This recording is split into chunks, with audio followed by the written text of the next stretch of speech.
И снова всем здравствуйте, уважаемые подписчики и гости моего канала. Как вы, наверное, помните, в прошлом году я вам показала сюжет из жизни оленеводов Момского района Улхан-Чистайского наследия. В этом видеоролике я подготовила для вас продолжение знакомства из жизни оленеводов об этой нелегкой профессии в условиях сурового климата Арктического района. В частности, о кочевой семье Слепцовой Инны Степановны, автора видео и фотоматериалов. Пользуясь случаем, хочу выразить огромную благодарность Слепцовой Инне Степановне и моему зятю Слепцову Егору Ивановичу за предоставленные уникальные материалы о настоящей жизни кочевой семьи. А также ссылку на ее инстаграм-страницу оставлю в описании. Давайте познакомимся с героями нашего сюжета. Инна Степановна сама с детства выросла в кочевой семье. По профессии она ветеринар. Огромная тяжесть работы с оленями в стаде ложится на ее плечи.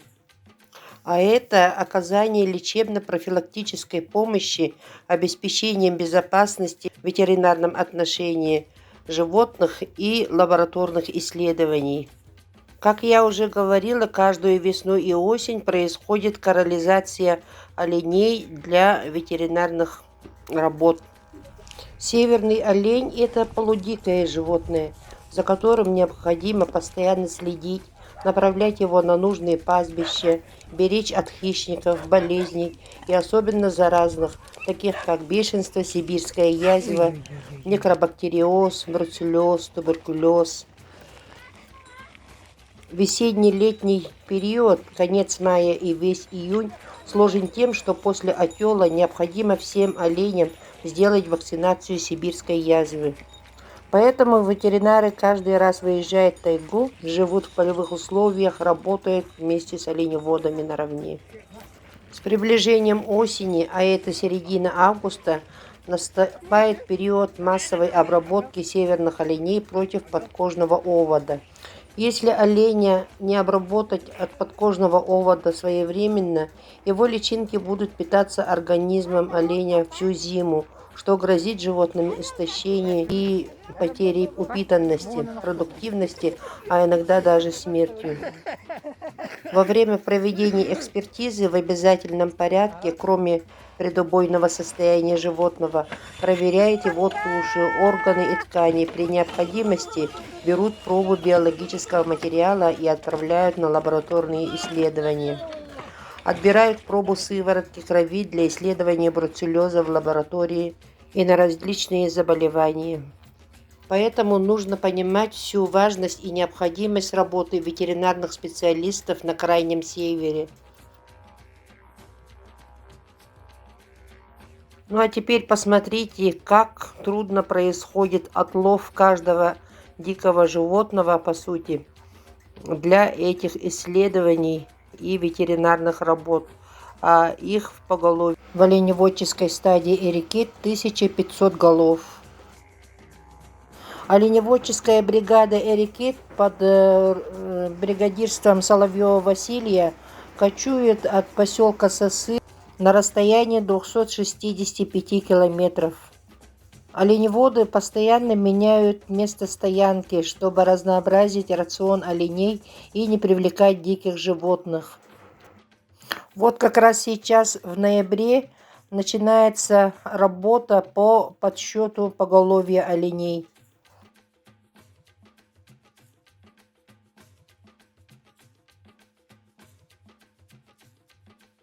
Как только один заарканит оленя, ему на помощь спешит напарник.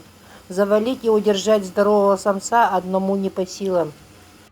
За час утомительной, яростной схватки с неистово упорными оленями удается поймать 5-6 оленей. Таким образом, за весь день удается осмотреть около 10-15 особей.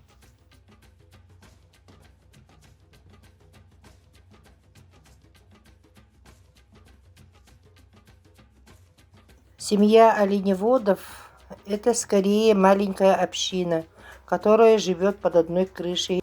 Как правило, бригада состоит из 4 пастухов-оленеводов, одной чум-работницы, ветеринара и бригадира. Летом, когда дети выезжают на оленеводческие стада, численность увеличивается. Вот сейчас на кадрах наблюдаем, как всей бригадой от мала до велика выехали на заготовку дров на лето. Оленеводство – это сейчас семейный бизнес. Несмотря на то, что любой человек со стороны может устроиться в чум, никто долго не сможет задержаться. Здесь все непонятно выросшему в городе человеку. Только потомственные оленеводы, дети детей, остаются в оленеводческом стаде. Заготовленные дрова, сухостой по чуть-чуть привозят на оленьих упряжках к стойбищу. В зимнее время бригада особо не кочует, они остаются на оленеводческой базе. Оленей пасут вблизи от основной базы. Испокон веков в тайге жили семьями. Условия жизни остались почти такими же, как и 100 лет назад. Палатки, печки и дрова. Заготовкой дров, как мы видим, занимаются и женщины, и дети. Это необходимость для поддержания тепла в палатке, железной печкой и готовки еды. Домашний олень может быть послушным человеку, но чем его больше, тем труднее им управлять. А с другой стороны, в большом количестве его легче сохранить. Это в отношении тундры. Поэтому организация стойбища с большим стадом требует большого количества людей. Как правило, стадо домашних оленей относится к одной семье. Что такое большая семья? Это сообщество родственников вокруг старшего поколения. Братья, сестры, племянники, невестки, дети, внуки. Если родственников не хватает, то пастухами берут посторонних. Но семейный характер общего дела остается. Дети с малых лет приучаются ухаживать за оленями вместе с родителями. Теперь давайте вернемся к героям нашего сегодняшнего сюжета. Инна Степановна – любящая мама 4 замечательных детей. Сын и 3 дочери. Старший сын Руслан Соловьев, студент 2 курса Якутского педагогического колледжа, адаптивная физическая культура. Старшей дочери Василине 12 лет, средней Надежде 10 лет. В целом они настоящая кочевая семья, продолжатели дела своих предков. И, наконец, самая младшенькая Арина, 4 годика. Дети, кочуя вместе с родителями, рядом заодно учатся к дежурству, ловле арканам и таежному быту. Ведь необходимые навыки у детей в криви. Здесь ценят традиции, и порой даже в зимнее время, в каникулы или выходные, дети приезжают из села, чтобы арканить и объезжать оленей.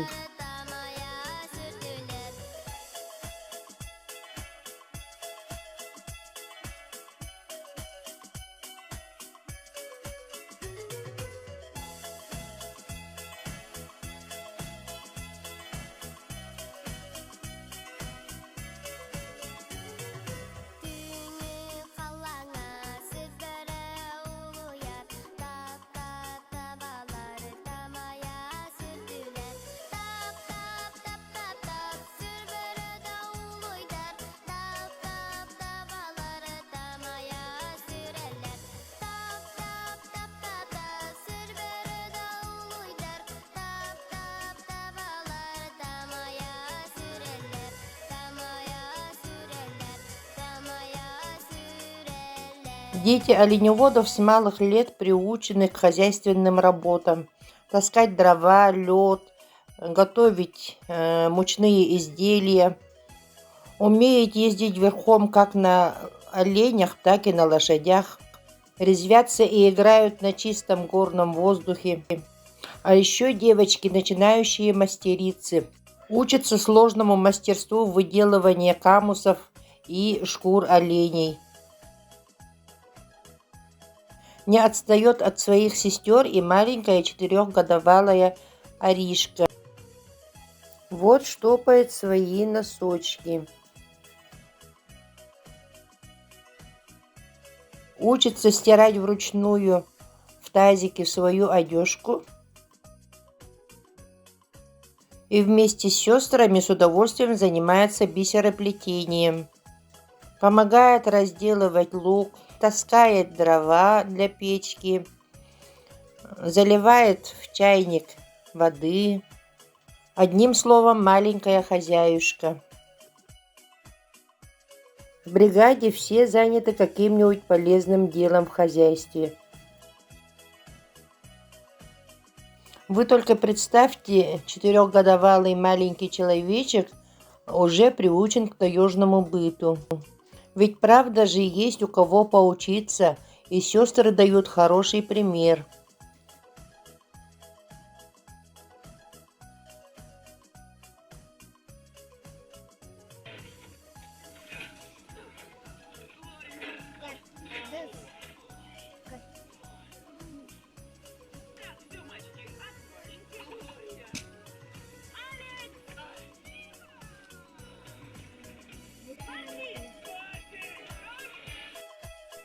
Посмотрите, как умело сдирает мездру с камуса. А здесь с больным зубиком отвлекается пением песенки собственного сочинения.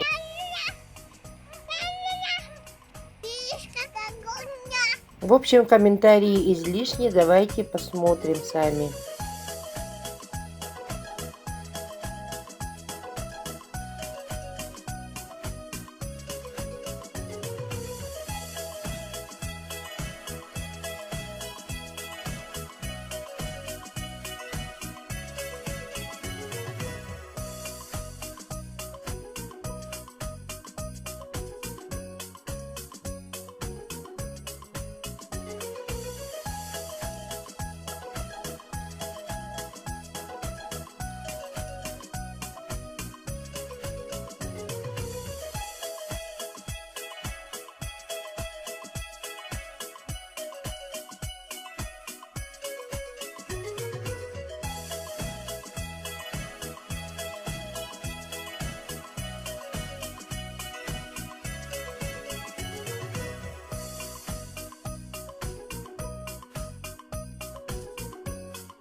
Как итог начинающих мастериц, они недавно участвовали в международном конкурсе кукол в национальных одеждах и стали лауреатами 2-й степени.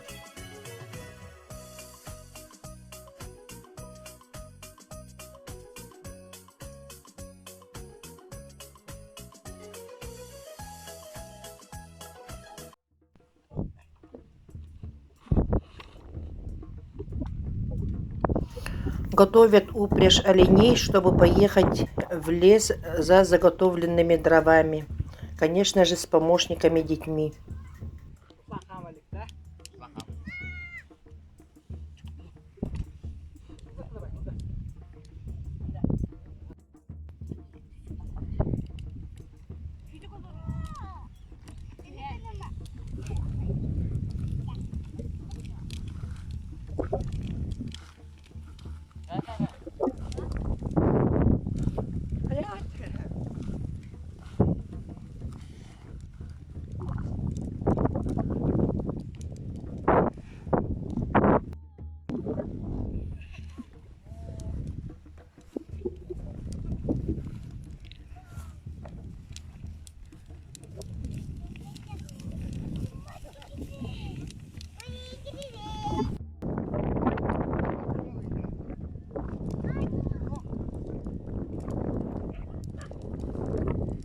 Вот уже довольные привезли дрова.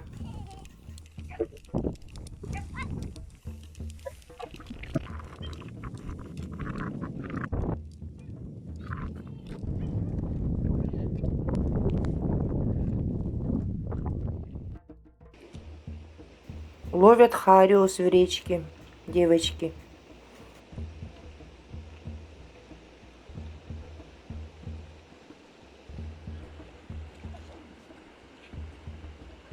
А?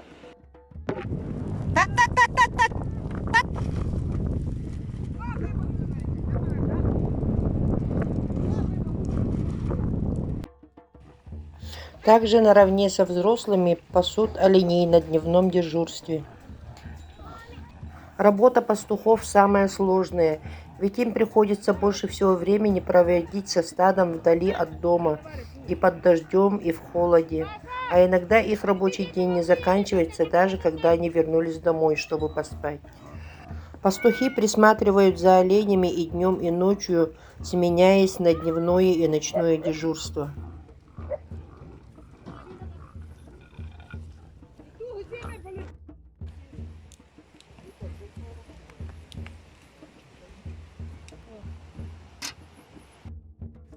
Больше всего с места на место кочуют летом, за сезон примерно 5-6 раз, в поисках нового пастбища для оленей.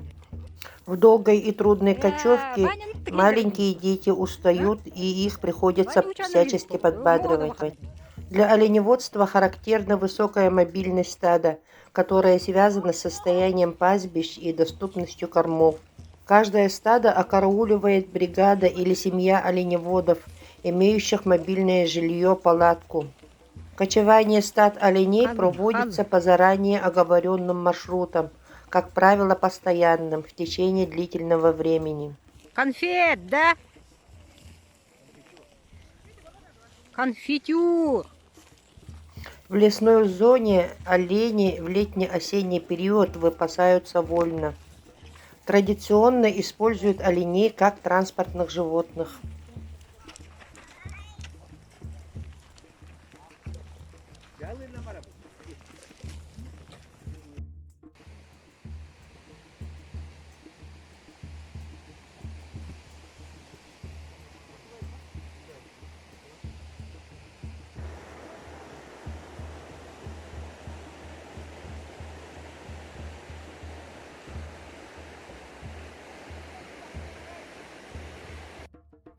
Основная задача оленеводов – защита животных от многочисленных хищников и своевременная смена пастбищных участков.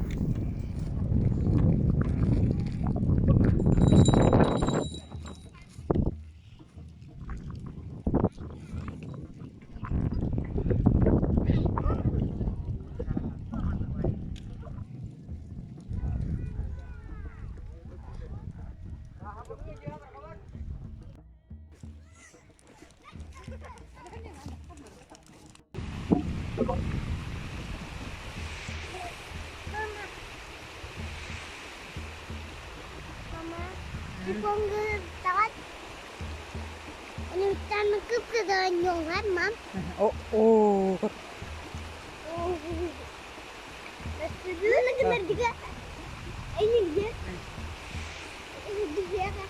Ini kayu dia. Mana? Mama. Эти золотой масулю то ли?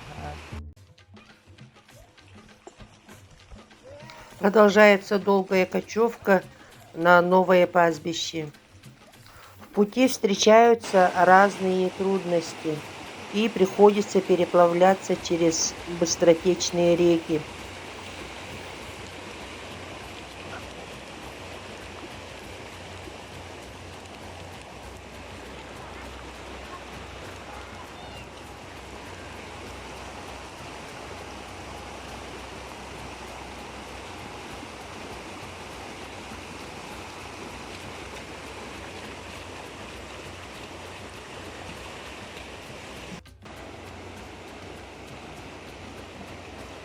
Течение здесь настолько сильное, что запросто может сбить с ног и оленя, и провизию.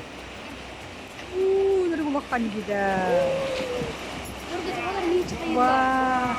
Tapi sterdin.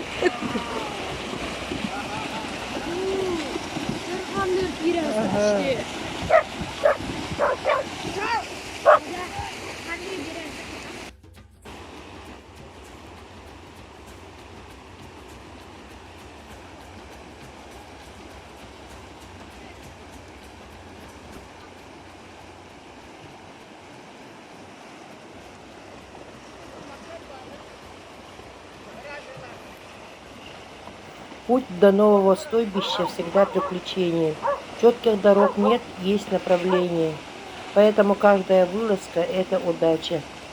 Многое зависит от разлива рек, температуры и погоды. Дорога всегда трудна. Пути связаться со стойбищами можно только по рации. Хотя есть и спутниковые телефоны, а вот сотовая связь здесь отсутствует. В пути несколько раз останавливается, чтобы напоить уставших лошадей. Любое стойбище находится в постоянном движении. Маршруты кочевок известны и согласованы заранее. В любой момент другие бригады могут подсказать стоянки любой из бригад. На одном стойбище бригады долго не стоят, так как это связано прежде всего с кормежкой. Ягель олени объедают достаточно быстро. Главные критерии для стоянки – вода и ягель.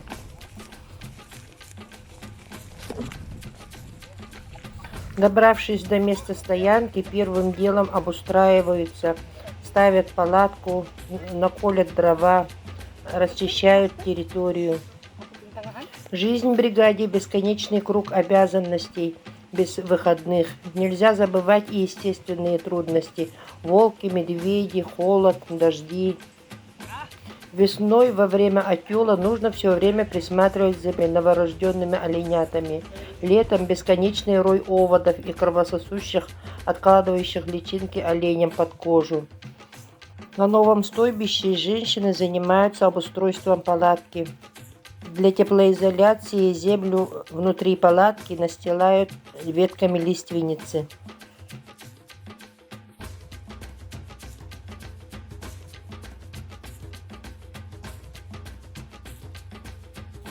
Осень – пора грибов, а олени – ярые любители мухоморов, от которых они становятся просто неуправляемыми. Эвены очень честные, открытые и доброжелательные люди. Они по-прежнему живут охотой и собирательством, едят мясо, рыбу, ягоды и грибы. Из привычных нам продуктов, пожалуй, только макароны, гречка, масло, мука, соль и сахар. Вместо хлеба в основном жареные постные лепешки. Оленевод – это не профессия, это выбор уклада жизни. Это люди, которые выросли здесь. Они привычны к такому ритму жизни и не хотят менять его. Практически все оленеводы перенимали опыт и навыки выживания от своих дедов и отцов с измальства. Научиться этому самостоятельно крайне сложно. Осенью в августе начинается пора распила рогов. Рога оленей называются панты.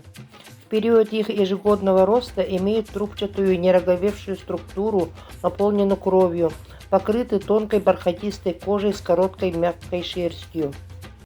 В восточных традиционных системах врачевания панты широко используются для сохранения силы и молодости. Они находятся на самой вершине применяемых снадобий и сравнимы только с женьшенем.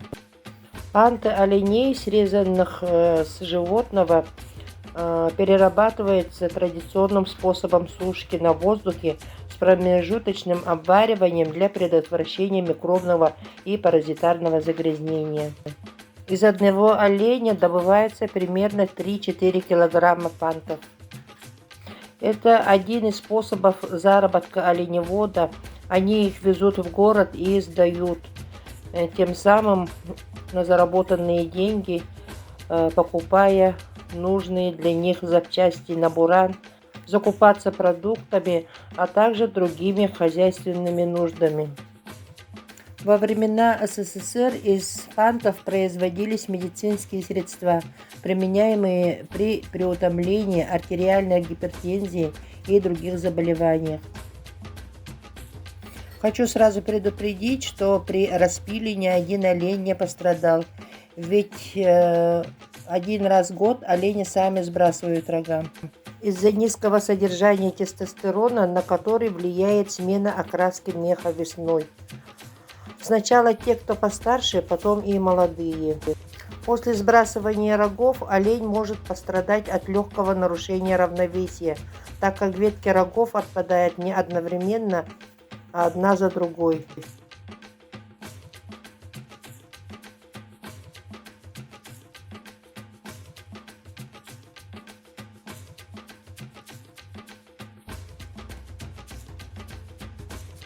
Рога оленя – это не совсем костная ткань, они имеют другую структуру, и состав содержит колоссальное количество биологически активных веществ, витаминов и минералов. Структура рога такова, что он не крошится острыми осколками. Иерархия подчинения друг другу у северных оленей строится главным образом на владении турнирным оружием – рогами, а также на общей силе и весе животного. Рога есть и у самцов, и у самок, и служат главным оружием в конкуренции за пищу в снежный период.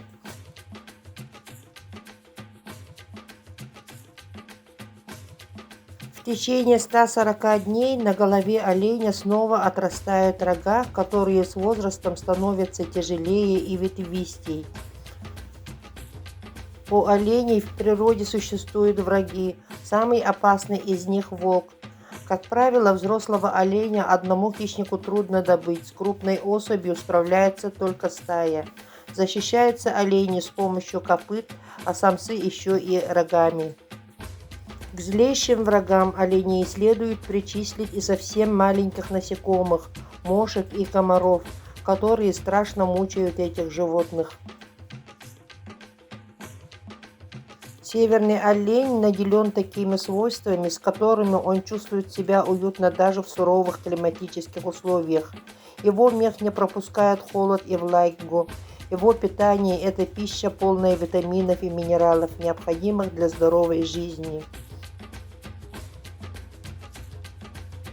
Жизнь северного оленя насыщена и полностью приспособлена под север. Олень как источник жизни у северных народов.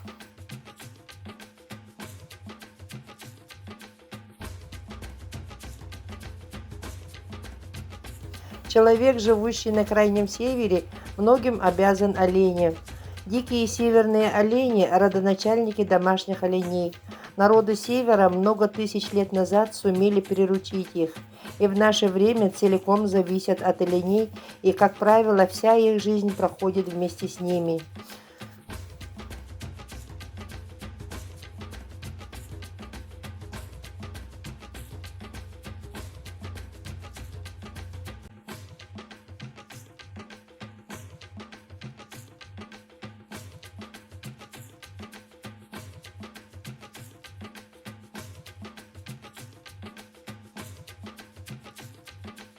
Олень северному народу жизненно необходим. Ему обязаны своим существованием практически все северные народы нашей планеты. Утилизация оленьих туш, как и рыбы, у них практически безотходна. Необработанные шкуры оленей – это подстилки на спальные места и нарты, а из обработанных шьется одежда и утварь, обувь, и сумки, и рукавицы. О, молодцы!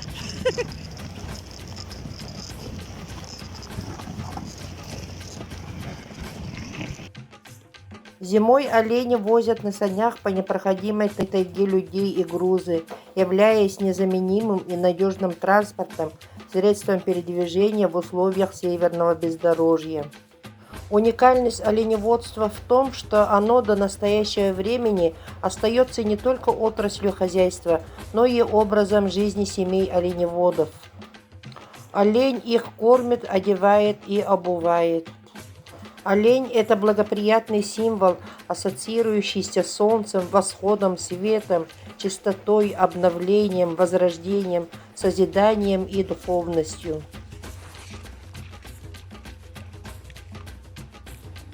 С наступлением холодов бригада перекочевывает к постоянной зимней базе.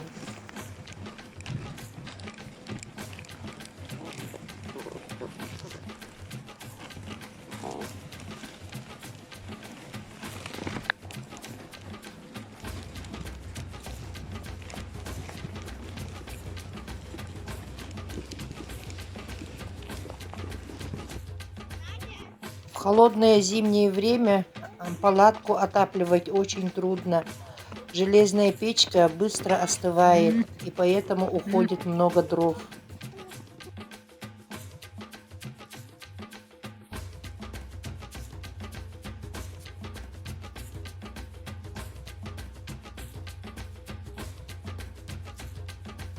На постоянной зимней базе есть кусочек цивилизации, домик из лиственницы с отапливаемой печкой, есть генератор и свет, и даже спутниковая антенна, чтобы смотреть телевизор и словить интернет, а также техника и топливо.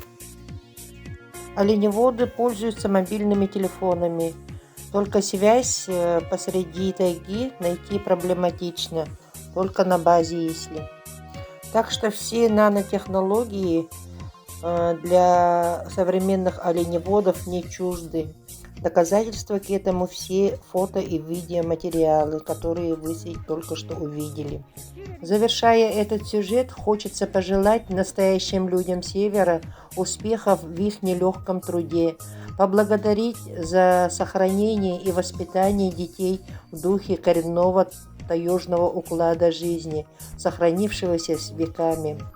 Поражаясь вашей выносливости, упорству и жизнерадостности. Счастья вам и здоровья. Ну, а я с вами на этом прощаюсь. Всем спасибо за внимание и до новых встреч. Всего доброго.